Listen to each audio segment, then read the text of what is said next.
Moi, je souhaite qu'on taxe et qu'on surtaxe les entreprises pour faire des lignes de métro. Parce que jusqu'à preuve du contraire, c'est quand même pour aller 90% au boulot qu'on prend ça, qu'on taxe les centres commerciaux. Parce que là aussi, on va à la Défense, on prend le RER, c'est pour aller faire ses courses. Il faut qu'eux aussi ils crachent au bassinet. Parce que sinon, l'argent public, moi je suis d'accord pour les investissements publics, mais il faut que le privé, ceux qui se goinfrent de profit, à plus quoi savoir en faire, ils soient mis à contribution et qu'ils soient taxés pour que là aussi on trouve les ressources financières nécessaires à tous ces projets. Pas un plus que l'autre, même si je pense que le dédoublement de la ligne 13, on discutait avec des collègues, le premier projet de dédoublement de la ligne 13 c'est 1979, ça fait 30 piges qu'on nous amuse avec ça, et qu'on ne met pas un centime pour pouvoir le faire. Techniquement, il n'y a pas de problème. Et aujourd'hui, le matériel moderne, il existe. Pourquoi il circulerait à Pékin, à Shanghai, et qu'on ne pourrait pas le faire circuler sur la ligne 13, alors que l'usine qui la fabrique est à 1h30 de bagnole d'ici? Enfin, je veux dire, il y a des choses qui sont aberrantes. Voilà, c'est tout ce que je voulais dire sur le sujet.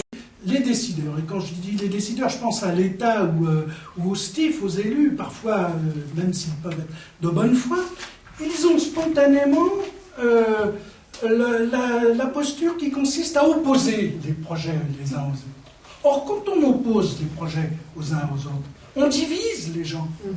On va diviser ceux qui sont pour le prolongement de la ligne 14, avec ceux qui sont pour le dédoublement de la 13, ceux qui vont bosser à Nanterre et qui se disent « Ah bah oui, métro Férix, effectivement. » Bon, voyez. Or, pourquoi ils font ça? Parce que je crois que dans la tête de trop de décideurs et d'élus, et évidemment c'est la philosophie du gouvernement, la religion de... Eh ben, l'État, il se désengage. Les dépenses publiques, maintenant, c'est rikiki. Et on nous force presque à raisonner à enveloppe constante. Donc il faut priorité à celui-là, etc. Tant pis pour les autres. Parce que c'est souvent ce qu'on entend. À la ligne 13, attendez, si on fait la ligne 13, terminé, on ne peut pas faire le prolongement de la ligne 14. Bon. Moi j'entendais Huchon, bon, il dit 18 milliards, un plan, etc. Certes, c'est bien. D'ailleurs, mais il y a pas, je ne vois pas le prolongement le dédoublement de la 13, là-dedans. Mais est-ce que tout ça, c'est de niveau par rapport au problème? Parce que c'est ça, au bout du compte, il n'y a pas d'argent. C'est ça, cet argument-là, à mon avis, qu'il faut faire sauter. Si de l'argent, il y en a. Mais quand c'est pour les banques, on peut trouver des centaines de milliards. Là, il n'y a pas de problème, on les trouve en 15 jours, 3 semaines, etc. Même pas. 40 milliards, l'État sort 40 milliards.